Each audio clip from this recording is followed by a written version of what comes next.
নিয়মিত সাংস্কৃতিক চর্চা সুস্থ সমাজ গঠনে গুরুত্বপূর্ণ ভূমিকা রাখে বলে জানালেন বিএনপির কেন্দ্রীয় নেতা ও সাবেক এমপি বীর মুক্তিযোদ্ধা সিরাজুল ইসলাম সরদার।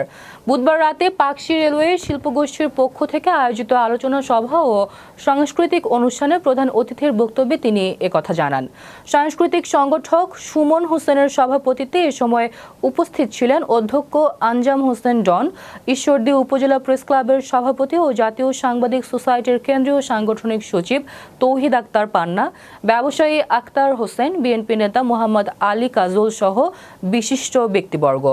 প্রধান অতিথি বলেন, দীর্ঘদিন এই প্রতিষ্ঠানের শিল্পীরা সঙ্গীত চর্চা করতে না পেরে পাকশী অঞ্চলের সঙ্গীত প্রিয় মানুষ ও শিল্পীরা ক্ষতিগ্রস্ত হয়েছে। পরে সাংস্কৃতিক অনুষ্ঠানে গান পরিবেশন, আবৃত্তি করা, কবিতা ইত্যাদি আয়োজন দর্শকরা গভীর রাত পর্যন্ত উপভোগ করেন। শিল্প জগতের এক ঝাঁক তারকা। তো আমি যেটা বলবো যে যারা হাসতে জানে না, যাদের কণ্ঠ নীরব, তাদের দ্বারা সমাজে কিন্তু কিছু হয় না।